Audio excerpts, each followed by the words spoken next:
Bismillahirrahmanirrahim. Assalamualaikum warahmatullahi wabarakatuh. Innal hamdalillah nahmaduhu wa nasta'inuhu wa nastaghfiruh wa na'udzubillahi min syururi anfusina wa min sayyiati a'malina. May yahdihillahu fala mudilla lahu wa may yudlil fala hadiyalah. Asyhadu an la ilaha illallah wahdahu la syarikalah wa asyhadu anna Muhammadan abduhu wa rasuluhu la nabiyya ba'dah.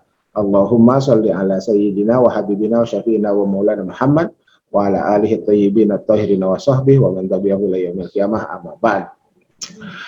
Baik, saudara, oke, kita lanjutkan ya perkuliahan kita. Jadi ilmu pengetahuan kita hari ini, ilmu pengetahuan manusia hari ini ya, jadi kita mempelajari investasi itu agar masa depan itu minimal kondisinya sama dengan apa yang hari ini kita alami. Jadi ketika hari ini kita sudah mengalami kondisi kelayakan hidup, anggap saja demikian, maka di hari esok, lusa, seminggu, sebulan, setahun, 5 tahun dan seterusnya itu minimal berada dalam kondisi kelayakan hidup yang sama dengan yang hari ini kita terima. Nah, di atas minimal tentu saja hari esok harus lebih baik dari hari ini. Itu ya, pesan investasi itu seperti itu ya. Sehingga ketika tadi kita membuat ilustrasi contoh pendapatan kita 1 juta misalkan dan tingkat konsumsi kita atau pengeluaran konsumsi kita adalah 750.000, maka pada saat yang sama itu kita memiliki kelebihan 250.000 dan itu langsung masuk ke dalam kolom tabungan kita ya, masuk ke dalam kolom tabungan kita. Nah, konsep investasi itu memberikan guide kepada kita agar yang 250.000 itu tidak nganggur, tidak idle ya, tidak idle, jadi tetap harus diputarkan ya, tetap harus orang Sunda bilang digolangkan ya. Saya tidak tahu itu ada dalam bahasa Indonesia yang digolangkan gitu. Jadi diputarkan sehingga berpeluang untuk memperoleh return ya, memperoleh pengembalian imbal balik yang lebih baik, itu seperti itu. Sehingga yang asalnya 250.000 itu bisa menjadi lebih dari 250.000 ya, tentu saja dengan asumsi syarat dan ketentuan berlaku itu ya. Yang membedakan antara syariah dan konvensional adalah dalam syariah penentunya adalah output ya, penentunya adalah underlying transaction, penentunya adalah aktual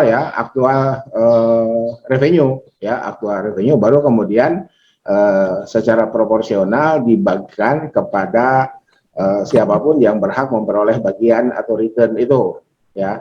Nah, sementara dalam konvensional itu tentu saja dari Ra'sul Mal ya, itu ya, ketika itu masih dalam bentuk tabungan. Oke. Nah, jadi kurang lebih seperti itulah itunya ya, konsep besarnya. Nah, kemudian ketika mata kuliah ini mengharuskan juga ada pembahasan mulai dari sumber normatif. Jadi sumber normatif itu adalah Al-Qur'an, tentu saja tafsir dalam hal ini, kemudian hadis, tentu saja syarah dalam hal ini, kemudian fatwa para ulama, pendapat para ulama yang kita bisa temukan dalam kitab-kitab turos klasik ya, sejak para ulama, ilmuwan muslim menuliskan karya-karya tulisnya ya, sampai dengan hari ini. Masa kita ini disebut dengan masa kontemporer ya. Hari ini masa modern atau al-mu'asyir itu masuk pada masa kontemporer. Nah, ya saya janji kan janji atau enggak ya kemarin itu? Janji lah ya. Saya janji atau berencana menyampaikan presentasi bagaimana contoh apa yang kita bisa pelajari dan model kita mempelajari investasi itu dimulai dari sumber-sumber normatif itu. Nah, PDF yang tadi saya kirim itu PDF dari LaTeX ya, dan di kelas lain, kalau dari kelas portofolio sebetulnya nggak ada yang komplain ya. Saya nggak tahu lupa apakah sempat ada yang komplain Japri ya, Pak Anton pusing nih belajar LaTeX itu. Ya akhirnya saya mengkonvert ini lumayan juga tuh begini ya. Ini kan mana tadi? Nah ini ya. kan saya harus hyperlink. Jadi belajar lagi MS Word-nya. Ya. Nih, ya. Ini kan hyperlink nih. Jadi kalau saya klik nih metode ya, saya klik metode, kontrol, klik, tuh langsung ke metode. Itu kan? Tuh. Hyperlinknya itu seperti itu. Nah, yang jadi soal itu ketika kita ini ya, ini kan LaTeX ya. Nah ini kan hyperlink nih, rujukannya. Ini kalau kita klik langsung ke daftar pustaka nih, spread. Oh, itu ya, langsung ke daftar pustaka. Oke, baik, saudara, mari kita lihat ya, mari kita lihat. Kita kesampingkan dulu hyperlink ya. Tayangannya sudah ada, tayangannya nanti saya kirim lah ya. Tayangannya sudah ada. Baik. Nah, oke, apa yang kita bisa lakukan ya? Apa yang bisa kita lakukan terkait dengan ketika kita akan membuat karya tulis tentang investasi yang pintu masuk pembahasannya adalah sumber normatif yang pertama, apa? Al-Quran. Jadi di pertemuan yang lalu kita sudah melihat, sudah menemukan para pengkaji investasi. Tagihan 113.000. Para pengkaji investasi Islam itu diantaranya ada yang merujuk ayat wal tanzur nafsum ma qaddamat lighad, itu ya, itu ada yang merujuk itu. Nah, sekarang bagaimana kita selaku akademisi, ingat saudara strata 1 ya, strata 1 KKNI level 6 itu kan seperti itu ya, meng-create ya, menampilkan, menarasikan, menuliskan ulang, mempublikasikan pengetahuan saudara, pengetahuan kita semua ini, dan saya adalah guide saudara ya, anggap saja demikianlah. Bagaimana kita meng-create pengetahuan kita ini dan kemudian mempublikasikannya. Oke, jadi setelah kita pahami konsep investasi secara umum, bahwa konsep investasi itu adalah seperti itu, maka sekarang bagaimana kita menuangkan pengetahuan kita itu dalam bentuk tulisan, hitung-hitung berlatih menulis skripsi. Karena apapun jenjangnya pendidikan tinggi itu diakhiri dengan karya tulis. S1 diakhiri dengan karya tulis, S2 juga diakhiri dengan karya tulis. Di negara kita disebut dengan skripsi, di negara-negara yang berbahasa Inggris disebut dengan undergraduate thesis, S2-nya master thesis, S3-nya PhD thesis. Ya, itu. Nah, di kita skripsi untuk S1, S2-nya tesis, S3-nya disertasi. Nggak soal persoalan term, yang penting intinya adalah semua mahasiswa yang mengikuti jenjang tertentu itu S1, S2, S3 harus menulis. Dan mari kita berlatih melakukan itu, sekaligus juga mempelajari bagaimana materi dari kajian yang kita pilih itu, yang kita ambil mata kuliahnya itu tertuang, tersaji dalam satu tulisan yang sifatnya informatif akademik. Oke, sekarang kita lihat nih, ya. Jadi paragraf 1 saja. Ini paragraf 1, saudara-saudara nggak usah lihat dulu yang biru ini ya. Oke, sekarang kita baca dulu ini. Secara signifikan, krisis ekonomi dunia telah menyadarkan manusia akan pentingnya manajemen keuangan. Nah, kan itu. Jadi kemarin itu 97 ya. 97 saudara baru lahir. Atau belum lahir ya. Gitu. 97, 2008 gitu kan. Nah, kemudian kalau kita lihat sejarah perekonomian, itu kan ada tahun 32, 33 ya. Jadi setiap periode, atau bukan setiap periode, dari time series yang kita lewati, yang manusia lewati selama manusia hidup itu berulang. Krisis ekonomi itu berulang. Jadi ketika krisis ekonomi berulang, maka yang harus dilakukan adalah antisipasi. Ya. Jadi saudara, mata kuliah ini boleh jadi nanti saudara tidak gunakan sebagai mata kuliah yang terkait langsung dengan karir saudara, misalkan seperti itu. Tapi untuk pengetahuan, ya, bahwa saudara sudah mengambil mata kuliah portofolio investasi itu, saudara menjadi terguide oleh pengetahuan saudara. Bahwa suatu saat nanti, ya mudah-mudahan tidak lah ya, mudah-mudahan tidak. Jadi kan gunanya ilmu pengetahuan itu adalah setelah berhasil memprediksi bagaimana mengendalikan anggap saja krisis itu ya. Jadi kalau krisis di tahun-tahun sebelumnya itu terjadi dan siapapun bisa mempelajarinya, siapapun bisa belajar dari kejadian itu dan hanya keledai yang terperosok ke dalam lubang yang sama lebih dari satu kali, itu ya kan kita bukan keledai ya, maka kita bisa mengantisipasinya dan meminimalisir dampak negatif dari krisis itu. Nah itu ya, jadi apapun ilmu yang kita pelajari itu kan itu. Jadi kan kenapa ada fakultas, kenapa ada prodi, ada jurusan, ada konsentrasi dan ada mata kuliah, itu kan melewati kesepakatan asumtif bahwa hal itu semua diperlukan oleh umat manusia. Untuk apa? Untuk membekali kehidupannya, ya. Agar apa? Agar kehidupan di kemudian hari itu menjadi lebih baik dari kehidupan sebelumnya. Jadi dari COVID, dari pandemi flu Spanyol saja kan kita bisa mengantisipasi. COVID itu berapa sih sekarang seluruh dunia? Kan flu Spanyol itu kan 100 juta lebih tuh manusia tewas, manusia meninggal. Nah, sekarang kan kita nggak sampai 5 juta ya, nggak sampai 5 juta. Ya. Meskipun tetap ada yang meninggal dan menyampai angka jutaan itu, gitu. Tapi kan dari 100 juta ke 5 juta kan kita bisa menekan 95%. Ya, kita bisa menekan, bisa menghilangkan 95% kalau kita bandingkan dengan tahun berapa ya, 40-an lah itu ya, 20-40 ya, 20 kalau nggak salah itu, yang flu Spanyol itu.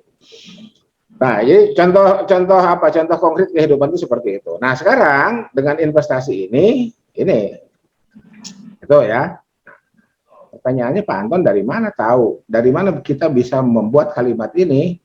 Tentu saja dari pengetahuan kita selama kita kuliah. Oke, pengetahuan kita selama kita kuliah, kita mendengar dosen berbicara itu. Pertanyaan berikutnya, dari mana dosen tahu? Nah, anggap saja dosennya saya ya, anggap saja dosennya saya. Dari mana saya tahu? Saya baca. Kan gitu ya, saya belajar, saya kuliah, dulu juga saya kuliah sama dengan saudara, mengambil, anggap saja mata kuliah yang membahas tentang investasi ini. Dan kemudian untuk memastikan bahwa proses akademik terjadi, maka saya membutuhkan rujukan. Nah itu ya. Jadi samalah dengan kita beragama juga kan, kita harus ada Qur'annya, harus ada hadisnya, bagaimana pendapat para ulama terkait dengan ayat Al-Qur'an yang kemudian jadi tafsir, bagaimana pendapat para ulama yang kemudian jadi hadis ya, untuk hadis itu, untuk ayat jadi tafsir, untuk matan hadis jadi syarah, dan seterusnya dan seterusnya. Sekarang kita lihat ini. Nah, itu ya. Tuh. Jadi dari Bank Indonesia. Ini ya. Ini diambil tanggal berapa nih? 2021 11. Ini yang waktu saya janji kepada saudara itu ya. Janji saya mau nulis itu. Setelah itu kan, waduh itu daftar. Saya harus ke Jakarta bolak-balik gitu ya. Ini nih ya. Nih, sekarang kita lihat nih. Ini klik ya sumbernya. Halo.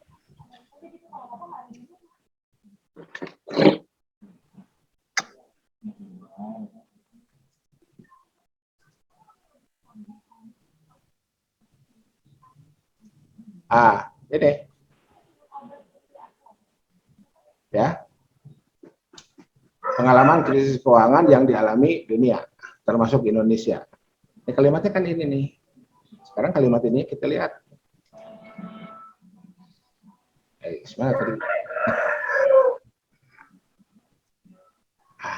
Ini. Tuh ya. Jadi sumbernya.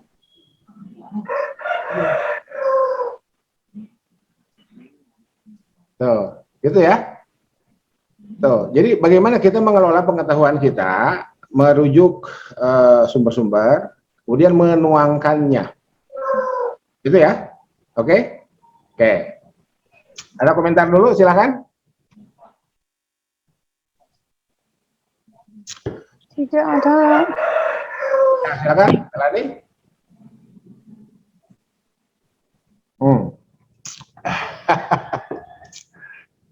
Melani mau berkomentar, silakan. Kepijit. Siapa yang mau berkomentar? Oke, kalau tidak ada kita lanjutkan. Kalau ada yang berkomentar, komentar aja langsung ya. Oke. Mari kita lanjutkan. Dampak buruk dari krisis ekonomi dunia sudah diketahui dan dirasakan bersama oleh mayoritas umat manusia di dunia. Siapa yang bicara ini? Ini Sri. Nah, ya, Srinivas Foruganti. Judul tulisannya ini, Major Financial Crisis from Great Depression to Great Recession. Nah ini, Great Depression itu kan ya tahun 30-an itu. Sumbernya ini, kita klik ya. Oke, kita klik allow. Masuk ke web kita. Ini Major Financial Crisis. Ini ada 20 halaman ya. Nih. Gitu. Kalau ada pertanyaan, Pak Tom gimana caranya? Itu ya, itu tadi googling. Ya, googling ya. Jadi ketikan, jadi gini saudara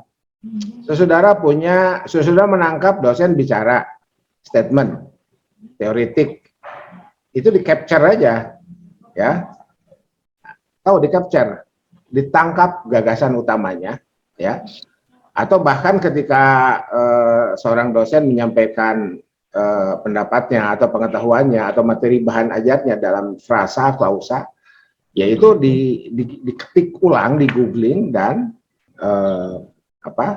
search ya.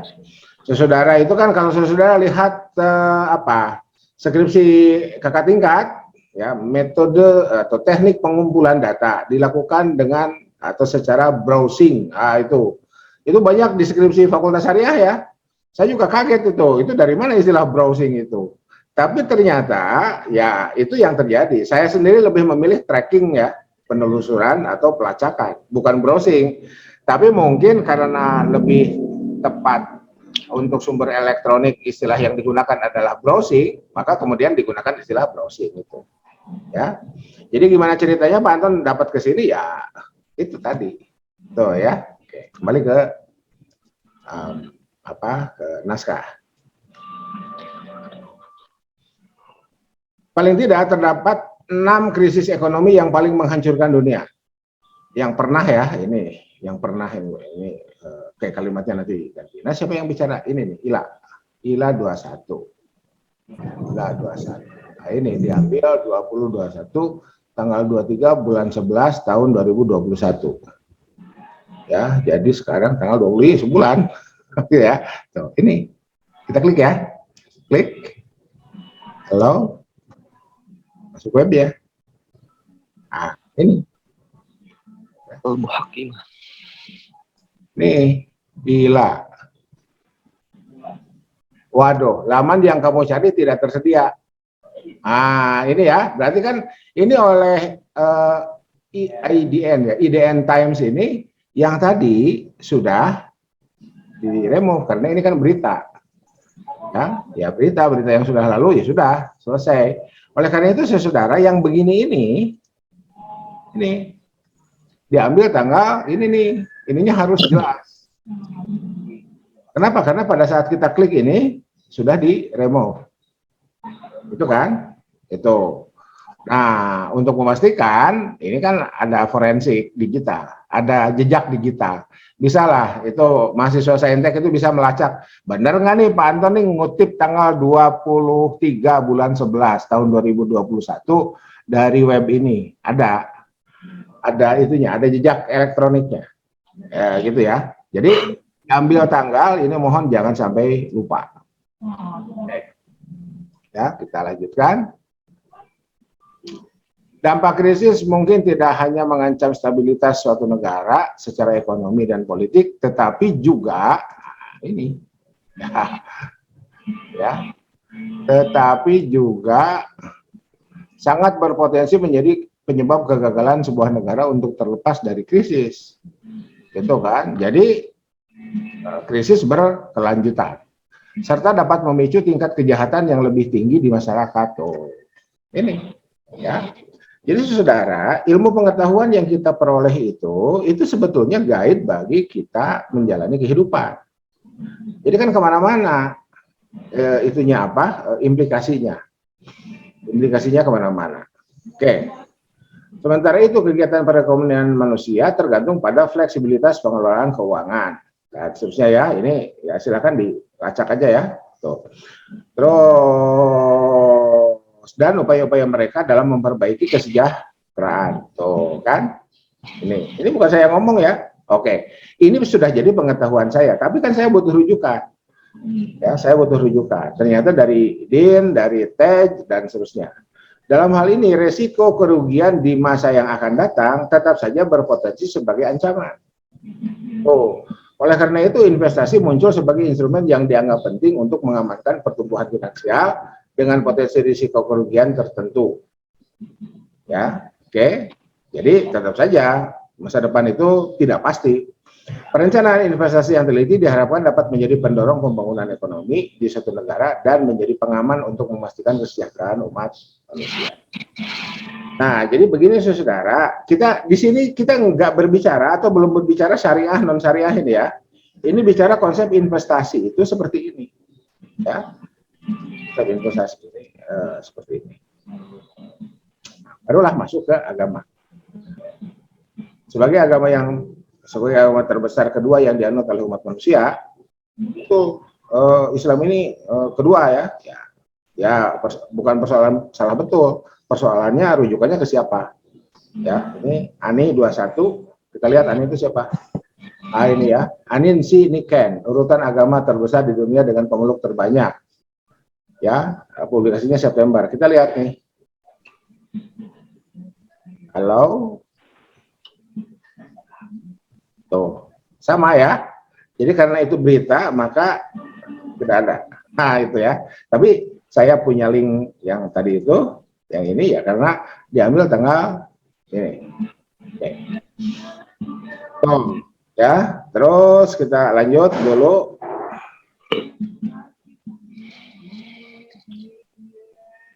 Islam bukan agama yang semata-mata menekankan pada ibadah. Agama ini juga mencakup sistem kehidupan manusia yang komprehensif.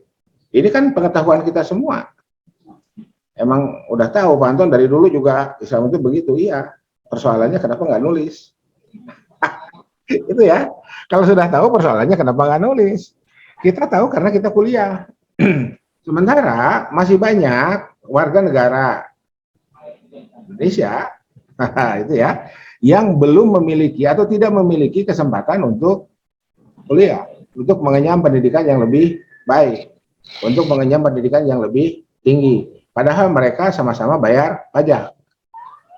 Oh, Pak Anton, apa urusannya dengan pajak? Jangan lupa, saudara, kampus kita punya gedung semegah itu, meskipun sampai sekarang masih tetap daring ya. Itu dari pajak yang bangsa ini bayarkan. Itulah sebabnya kenapa dosen wajib menulis. Kenapa para mahasiswa sekarang peraturan dikti ya, diwajibkan juga menulis artikel jurnal dan mempublikasikannya.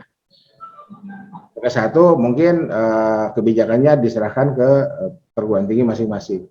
Untuk S2 udah nggak ada, sudah tidak ada maaf, ya bukan tidak ada maaf ya, sudah menjadi syarat mutlak di beberapa perguruan tinggi S2. Kalau S3 itu semuanya sudah wajib. Nah itu ya. Jadi kan pertanyaannya, Pak Anton apa sih? Ini kan kita semua udah tahu. Iya, Anda tahu, kita tahu karena kita kuliah. Orang lain itu belum tentu juga. Ya, dan gejala bahwa Islam, bahwa agama itu hanya ibadah kan banyak. Kita masih bisa lihat di masyarakat. Tuh. Ya. Jadi kita bicara investasinya dari artikel ini, bicara investasinya dalam broad konsep ya, dalam konsep luas. termasuk investasi sumber daya manusia.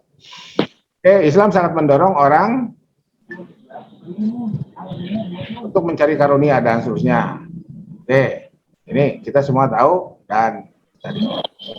Nah, dalam pelaksanaannya ketaatan manusia dalam hal ini umat Islam ya, karena kan kita sudah mulai bicara Islam terhadap pedoman dan peraturan yang bersumber dari sumber-sumber otoritatif tentu saja sangat diperhatikan.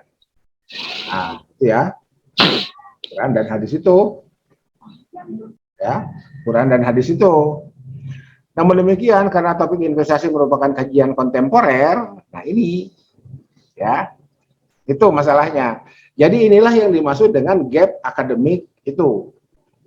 Ini yang dimaksud dengan gap akademik. Dulu enggak bahwa apa? Ada ya boleh jadi orang ada yang menabung sejak dulu ya. Tapi kan istilah investasi itu baru muncul belakangan ini. Para ulama klasik tidak secara eksplisit menyebutkan ayat Al-Quran atau riwayat hadis tertentu sebagai rujukan atau landasan investasi. Nah, gitu ya. Ini alasan kenapa kita mengkaji, kenapa kita menulis. Ya. Tuh.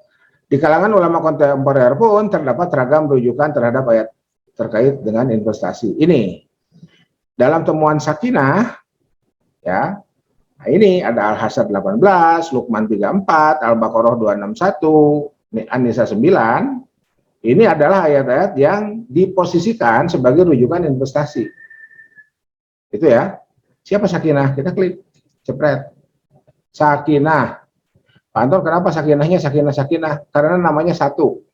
Sementara dalam metadata pengutipan, ya tidak boleh satu. Soeharto gitu kan, satu. Soekarno, satu. Jadi muncullah dua. Oke, investasi dalam Islam, Iqtisadiyah, Jurnal Ekonomi dan Perbankan Syariah, terbit 2015. Nah ininya nih, ini linknya, linknya kita klik, ada nggak? Cepret. Oh, ternyata tidak ada ya. Oh, oke, mari kita kembali ke sini. Ya, ketika ini tidak ada, kita coba blok. Ya. Copy. Masuk ke Google. Ya. Googling. Nah, enter. Tuh, ada. Ya. E-Journal, IAIN Madura. Nih. Ada yang dari Madura? Di Madura ada IAIN sekarang. Ya, udah lama sih sebetulnya. Kita buka ya.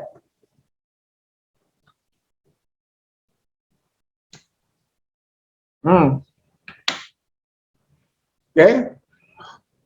Sakinah, dosen Stein Pamekasan. Nah, ini DOI-nya ada nih. Saya juga heran kenapa tadi nggak muncul ya. Kita buka ya.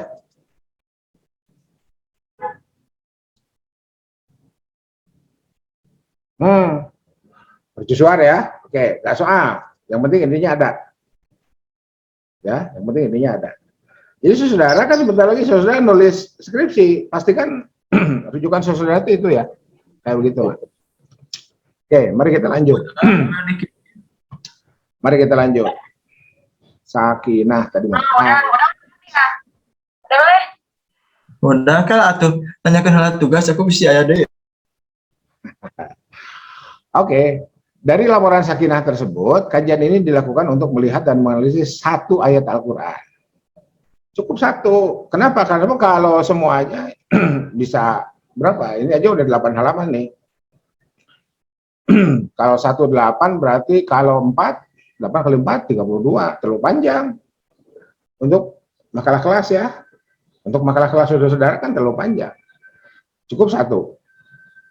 Oke. Al-Hasr 18 dalam posisinya sebagai sumber rujukan normatif investasi. Ayat tersebut adalah ini nih.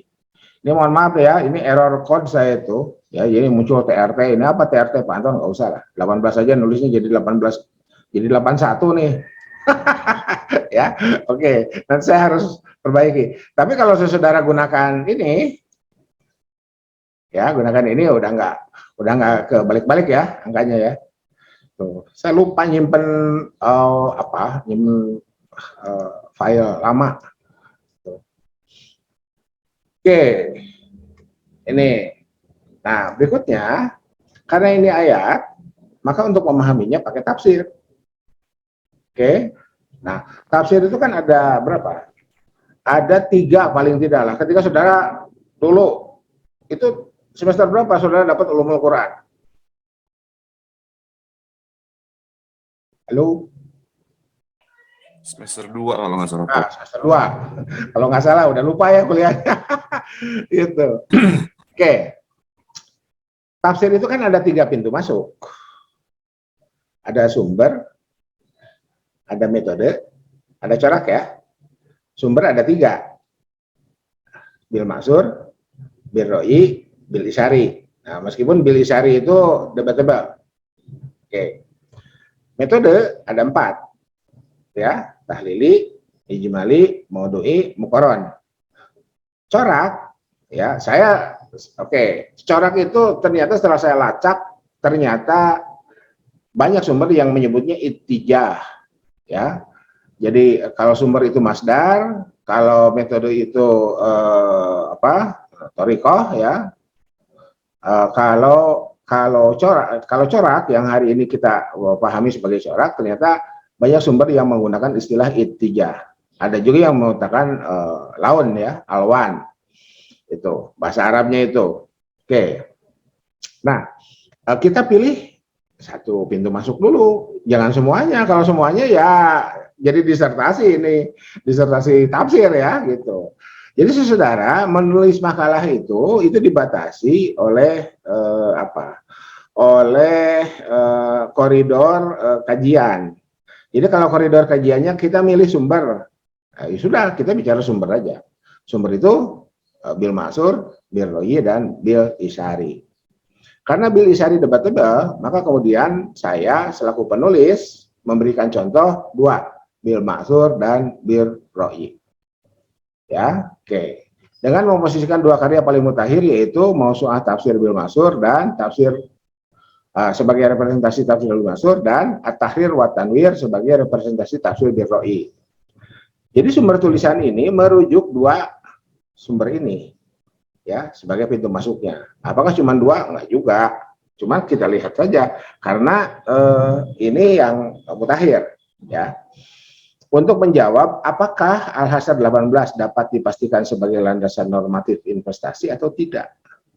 Ah, gitu ya. Berdasarkan pertanyaan itulah studi ini dilakukan. Jadi saya ngasih contoh nih, saya bikin soal kemudian saya jawab sendiri. Jawabannya melalui karya tulis. Gitu ya. Itulah belajar di perguruan tinggi itu begitu ya. Jadi ya, tapi mohon tidak di benchmark dengan yang lain ya. Seperti inilah saya ngajar. Maksud saya gitu ya. Mohon tidak di benchmark. Kita tetap saling menghormati siapapun ya, saling menghormati siapapun. Nggak usah di benchmark lah. Itu. Nah, kajian pustaka secara etimologis, kata-kata tafsir, dan seterusnya ini anggap selesai lah ya. Anggap selesai, dilihat lagi lah buku-buku pengantar tafsirnya dan seterusnya. Nah, kajian teorinya ini, bil maksur, bil roi. Sekarang kita lihat. Nah, ini penelitian terdahulu, yang tadi itu ya. Sakinah, Rosyid, Fardiansah. Ini dosen kita nih. Tapi sekarang PNS-nya di Untirta ya. Siapa yang pernah terajar oleh Pak Fardiansah ini? Apakah kelas ini pernah atau tidak? Saya nggak tahu ya. Oke, jadi ada mulai 2015 sampai dengan 2020. Mohon tidak sungsang menuliskan time series tahun. Jadi 2015 dulu, kemudian tahun berikutnya sampai dengan tahun terakhir. Ini ya. Oke. Dari 5, untuk apa ini? Dari 5 penelitian di atas, tidak ada satupun yang membahas penafsiran Al-Hasr 18. Dari aspek sumber penafsirannya secara lebih mendetail. Oh, kalau begitu ada, tapi tidak detail. Kenapa? Ya karena ini bukan artikel tafsir. Itu ya. Analisis dilakukan masih bersifat umum dan global. Oleh karena itu studi ini mencoba mengungkap lebih dalam aspek sumber penafsiran. Nah, ini alasan kenapa dilakukan ini.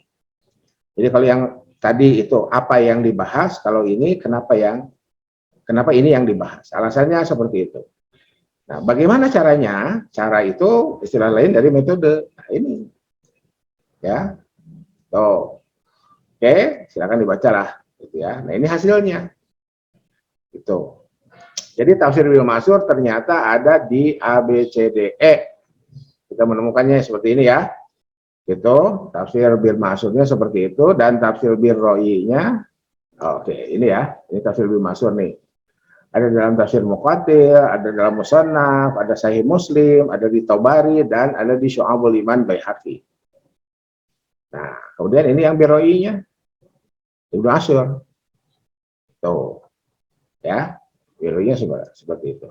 Nah, saudara, ketika kita lihat, ternyata untuk tafsir bil ma'sur ya, ayatnya ternyata wa tanzur nafsu ma qaddamat lighad itu ternyata sedekah.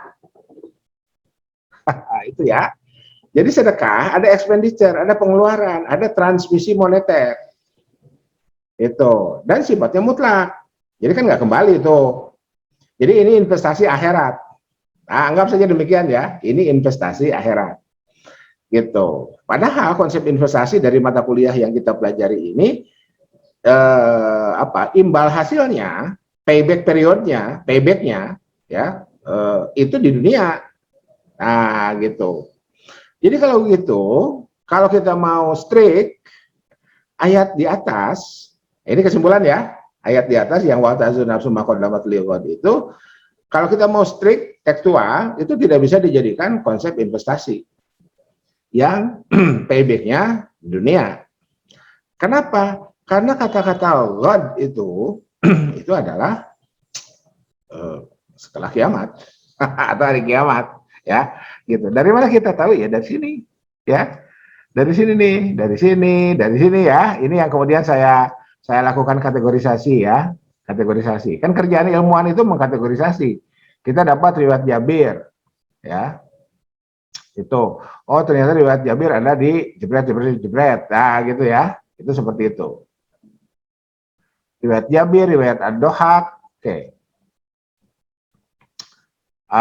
Riwayat Qatadah, riwayat siapa lagi? Muqatil bin Sulaiman dan Abdurrahman bin Zaid bin Aslam. Mohon jangan dibaca TRT-nya ini coding ya, coding yang muncul. Duh, mohon maaf lah, nanti saya perbaiki lagi ya. Oke, nah ini dalam tafsir ya, dan ketika dilacak masadir asliyahnya, dapatlah atau tersusunlah seperti ini. Jadi dalam Sahih Muslim itu ternyata untuk Jarir bin Abdullah ini. Jadi A ini ada di Sahih Muslim. Ya. Kemudian Ad-Dohak yang B itu ternyata ada di Tabari. Kemudian Qatadah ternyata ada di mana? Qatadah ada di Musannaf Abdul Razak. Ya, kemudian Muqatil ya di Muqatil ya, karena Muqatil nulis tafsir. Dan demikian juga Tabari ya. Nah, tapi yang Tabari yang kita ungkap di sini adalah Tabari yang memuat riwayat Abdurrahman bin Zaid bin Aslam. Nah, itu saudara untuk bil ma'surnya selesai ya. Untuk bil ma'surnya selesai, dan ternyata kalau kita lihat di sini ya, ini terkait dengan sedekah nih ya, gitu. ini ya, nih terkait dengan sedekah itu. Nah, asbabun nuzulnya kan ceritanya kaum muslimin, Nabi bersama para sahabat itu baru saja memperoleh kemenangan. Ya, memperoleh kemenangan tanpa dengan peperangan. Nah, itu. Jadi kan ya relatif mudah lah ya. Tingkat kesejahteraannya naik, ya. Itu. Tingkat kesejahteraannya naik dengan FAI itu, ya. Tingkat kesejahteraannya baik. Nah, tiba-tiba ada kelompok lain yang datang ke Madinah itu ya, bajunya compang-camping, bahkan hanya berpakaian selembar. Kemudian Nabi dituruni wahyu. yang diantaranya ini wal tanzur nafsum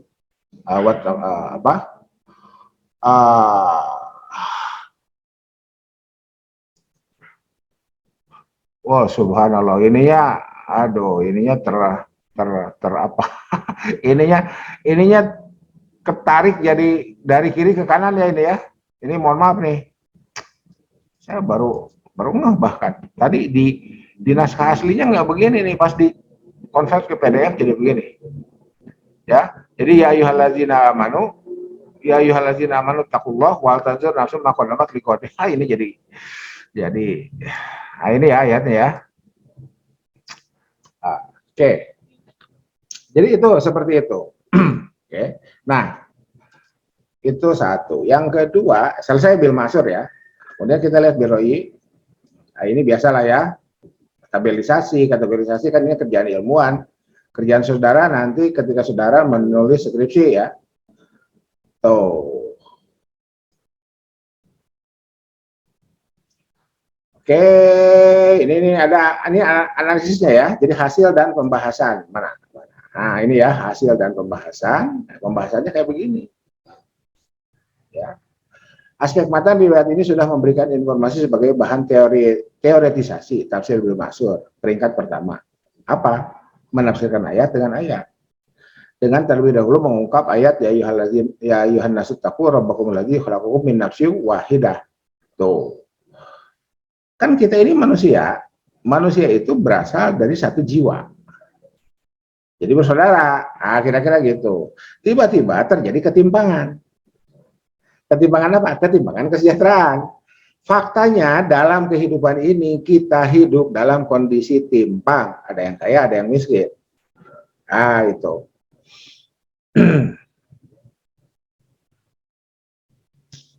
Nabi kemudian membaca Al-Hasyr 18, sehingga pesan risalah kepedulian terhadap sesama dapat dilihat paling tidak dari munasabah antar dua ayat. Tuh. Ya. Jadi munasabah, gitu ya. Jadi kerjaan ilmuwan tuh begitulah ya. Ini ada satu ayat hubungkan dengan ayat yang lain.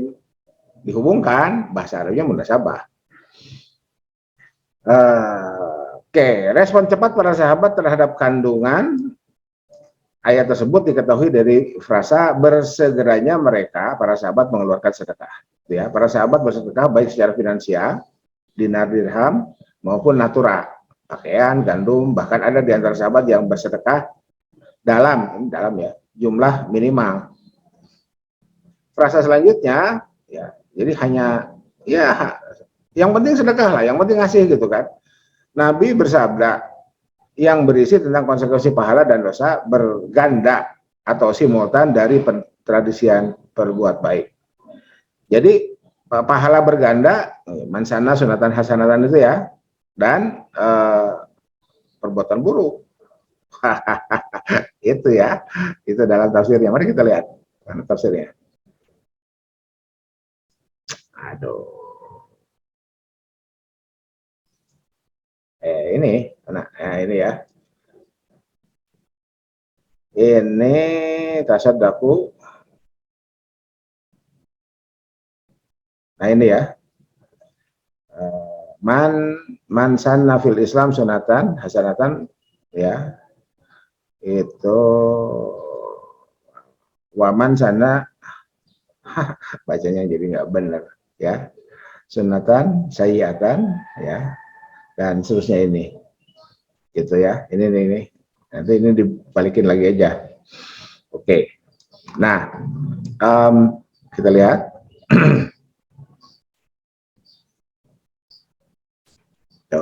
Dapat diasumsikan bahwa ajaran tentang konsekuensi berbuat baik dan buruk sudah sampai kepada para sahabat. Hal ini diungkap dari posisi Al-Hasyr yang turun setelah didahului oleh turunnya ayat-ayat yang menjelaskan balasan perbuatan manusia pada hari kiamat yang menjadi ciri-ciri khas Makkiyah. Ayat ini turun di Madinah sehingga masuk kelompok Madaniyah. Ya, bahwa pengetahuan sahabat tentang God itu adalah hari kiamat itu banyak terkandung dalam ayat-ayat Makkiyah. Fakta tersebut bisa menjadi petunjuk pembentuk tafsir bahwa kosakata God adalah yaumul kiamah. Yang kemudian tafsir ini muncul pada masa tabi'in dan seterusnya. Siapa itu tadi? Ad-Dohak, ya, kemudian muqatil, ya, itu tabiin dan tabiin itu, ya, tanpa oke. Nah, tanpa ada fakta ketersambungan sanad dari mereka sampai kepada Nabi. Itu tadi sama dengan kita ketika kita sudah memiliki pengetahuan, kita langsung bicara aja cepret seperti itu tanpa menggunakan rujukan. Nah, kalau dalam tradisi ilmu hadis itu munqati. Ya, itu bisa munqati, bisa mursal dan seterusnya Itu, ya. Yang kemudian ketika itu dianggap sebagai pendapat sahabat, pendapat tabiin, pendapat tabiin itu jadi tafsir bir ra'yi. Tafsir dengan menggunakan pendapat itu, dengan menggunakan akal sehat itu. Nah, gitu ya. Oke. Ya. Ketidaktersambungan sanad dari mereka kepada Nabi kemudian memunculkan anggapan atau penilaian bahwa penafsiran mereka adalah pendapat mereka. Padahal pendapat mereka bersumber dari ajaran Islam yang mereka terima dari Nabi, ya, gitu. Oke. Selanjutnya Ibnu Ashur memulai narasi tafsir Birroi untuk Al-Hasan 18 dengan mengungkapkan adanya kewajiban bersyukur bagi kalangan kaum muslimin terkait keberhasilan mereka mengalahkan Bani Nadir tanpa peperangan. Sekaligus juga perolehan faiz sebagai bagian yang tak terpisahkan dari kemenangan tersebut. Oke, munasabah Al-Hasan 18 dengan ayat 5. Jadi mundur ya, mundur berapa ayat? 13 ayat. Oleh karena itu sekalipun karya Ibnu Ashur ini dikategorikan sebagai tafsir Birroi, pola tafsir Birroi Maksur tetap terlihat sebagaimana berlaku dalam penjelasan tafsir dengan merujuk pendapat tabi'in. Gitu. Jika kemudian konteks sejarah juga dipertimbangkan untuk dirujuk, Ibnu Ashur dengan sendirinya telah memunculkan corak tarihi. Itu tadi ya, corak itu ada fikhi, ada tarihi, ada falsafi, ada adab ijtimai, ada tarbawi, macam-macam tergantung orientasi tafsirnya. Ya, corak tarihi ini menjadi semakin terlihat ketika Ibnu Ashur menyinggung adanya orang munafik yang menolong Bani Nadir. Oke, bagaimanapun, oke. Nah, oke, sampai sini ya, sampai sini nih Ibnu Ashur. Gitu. Nah, jadi oke. Jadi seperti itu saudara, itu sehingga kita punya apa? Punya pengetahuan baru bagi yang asalnya belum tahu, ya. Atau kita merefresh pengetahuan kita karena sebetulnya kita sudah tahu, tapi lupa lagi, ya. Nah, ada orang yang belum pernah tahu siapa mereka. Boleh jadi mereka yang tidak kuliah, tidak mencari sumber-sumber pengetahuan yang ada. Sekarang kan nyaris tak terbatas, ya, nyaris tak terbatas, nyaris ya, bukan berarti tak terbatas. Atau kalau itu dikatakan tidak terlalu tepat, sekarang ini cukup banyak sumber-sumber. Tinggal bagaimana kita mengolahnya. Gitu. Nah, oleh karena itu, saudara, dari tafsir dari Al-Hasan 18 ini kita belum menemukan sebetulnya investasi itu bisa nggak kita gunakan rujukannya Al-Hasan 18. Dari tafsir yang ada kita belum menemukan rujukan eksplisitnya atau narasi eksplisitnya. Tetapi kan pada dasarnya sedekah itu adalah transmisi moneter. Ada pengeluaran. Investasi juga sama. Bedanya kalau sedekah itu kan nggak bisa diambil lagi oleh yang bersedekahnya. Tapi kalau investasi, di samping dia juga menolong orang lain, ya. Jadi kan gini nih. Nah, saya bikin ilustrasi dulu ya, sambil minum kopi.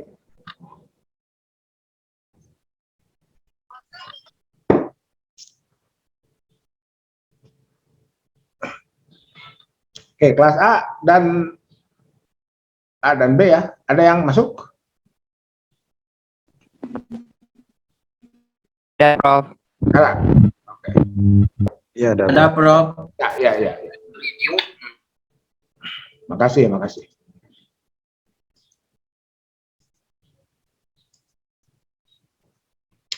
Oke, yang nggak boleh kita lupa ketika kita belajar pengantar lembaga keuangan itu, kan posisinya di sini, insert, smart aja ya.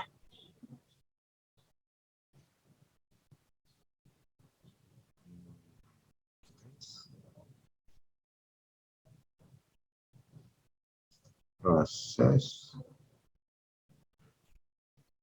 adalah ya.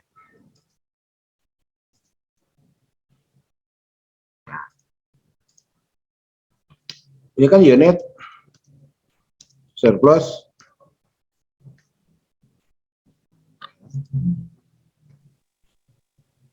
ini unit defisit, unit defisit.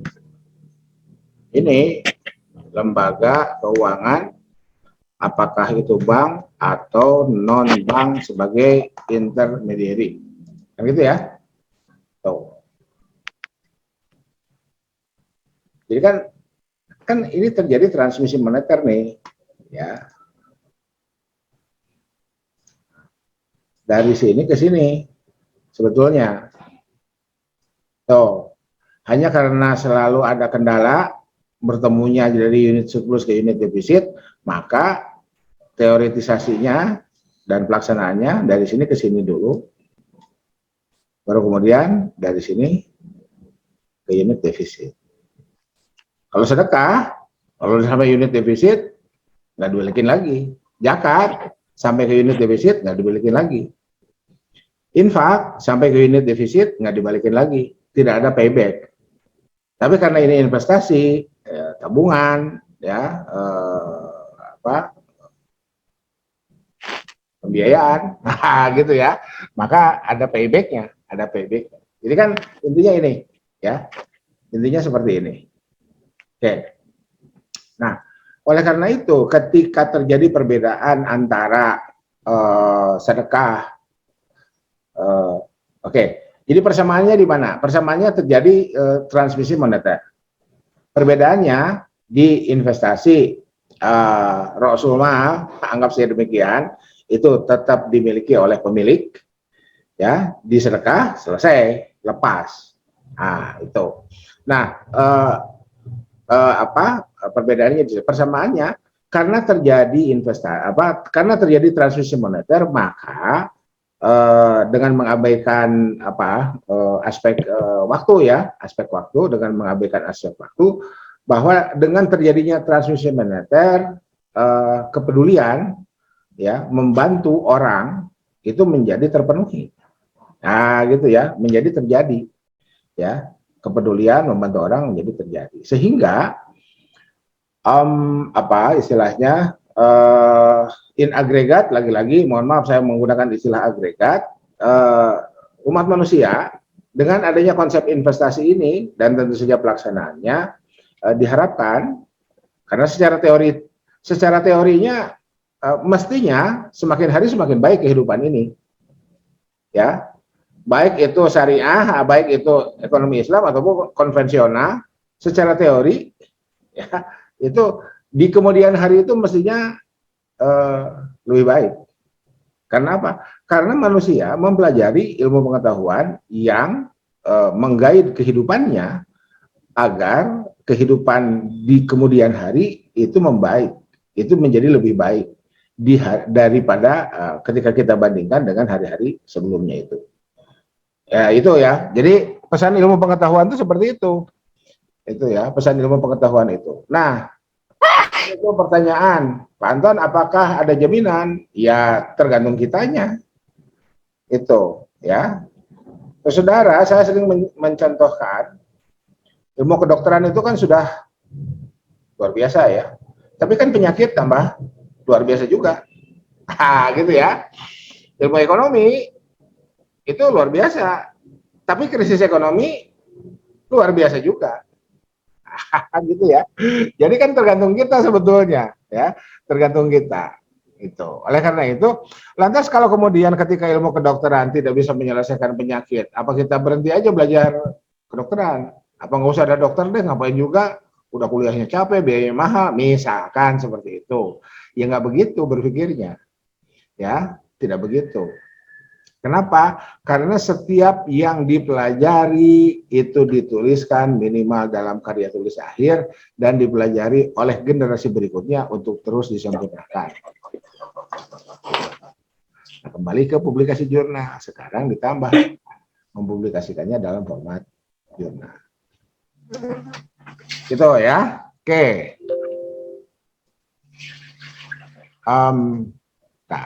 Nah, oleh karena itu saudara, karena penjelasan seperti itu, maka kita lihat kesimpulannya. Mana kesimpulannya? Ini ya. Berdasarkan rujukan dua tafsir mutakhir yang mewakili kategori sumber tafsir bil maksur dan bil roi, tidak ditemukan secara eksplisit bahwa ayat 18 surat Al-Hasyr merupakan ayat tentang investasi keuangan. Studi ini hanya menemukan bahwa hanya secara implisit, ya, jadi tidak eksplisit tapi implisit, ayat 18 surat Al-Hasyr dapat dijadikan landasan normatif tentang investasi keuangan melalui perluasan makna. Ini perluasannya, mananya yang mana? Yang tadi itu, yang ini. Gitu ya. Ini perluasan maknanya. Tanpa ada perluasan makna, Al-Hasyr itu ayat tentang akhirat. Itu sementara bisa difahami? Halo? Ning kuliahnya. Gitu ya. Jadi itu Quran. Nah, yang hadis juga kurang lebih sama, mirip-mirip lah ya. Yang hadis juga mirip-mirip seperti itu. Bukan agak ya, terlihat ragamnya itu yang fatwa ulama, yang pendapat ya, para ulama dalam karya tulis mereka.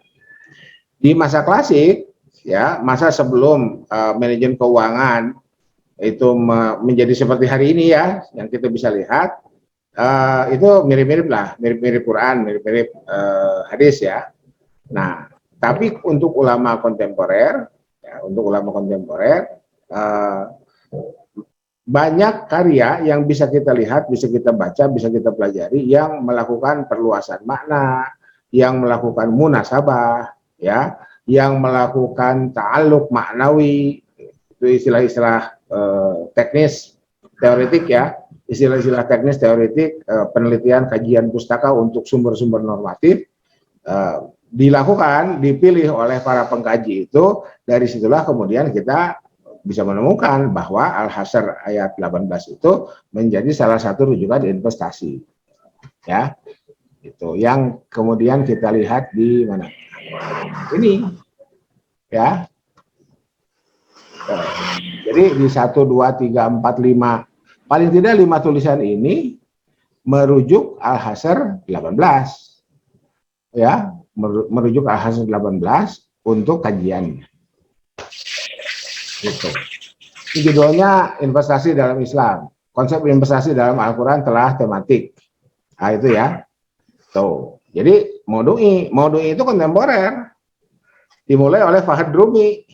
Ya, nggak ada zaman siapa? Zaman Tabari, zaman Ibnu Katsir, bahkan zaman Suyuti sekalipun, ulama abad 10 itu tidak berbicara tafsir Maudu'i.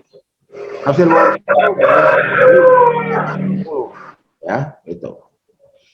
Apalagi ini investasi dalam perspektif ekonomi Islam. Ini bukan investasi dalam tafsir ya, itu bukan manajemen risiko itu. Jadi ketika perspektif Islam, perspektif ekonomi Islam, dikutiplah ayat-ayat Quran, dikutiplah sejumlah matan hadis Nabi Shallallahu Alaihi Wasallam. Tuh. Oke. Oke ya, jadi seperti itu, cukup ya, ceramahnya 1 jam. Kalau ada pertanyaan silahkan ditanyakan. Waduh, 46 ya, ternyata. Ini biasa saya rekam, nanti saya share link, share linknya ya, share linknya. Gimana, saudara, cukup? Ada yang mau ditanyakan?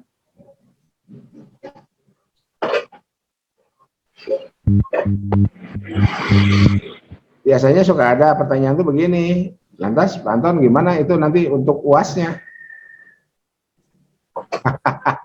Agi, si Agi ketawa. Benar ya, pertanyaannya itu. Diselesaikan aja dulu, ya. Kan tadi saya sudah bilang di awal, ya, sedapatnya saja.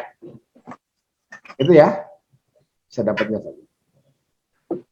Oke, ya. Minggu ini betul kuliah terakhir. Iya, Prof, kalau matkul yang lain. Oke, jadi gini ya. Formalnya ini kuliah terakhir. Non formalnya sekaligus juga saya bayar utang bolong-bolong kemarin itu ya. Ya, saya buka komunikasi lah ya di WA. Jadi WA-nya nggak usah dibubarkan ya. WA-nya nggak usah dibubarkan. Barangkali nanti saudara nulis skripsi, butuh konsultasi dan sebagainya. Meskipun saya bukan dosen pembimbing saudara, ya sekedar ngobrol, oke lah. Ya, satu itu. Yang kedua, saya tetap mengundang saudara yang berminat expert dalam publikasi artikel jurnal. Ya, nanti saudara lulus tuh semester depan. Nggak lama kan? 6 bulan lagi kan? Saudara lulus. Semester 8, semester 9 lah ya. Lulus. Sudah butuh pekerjaan cepat tuh.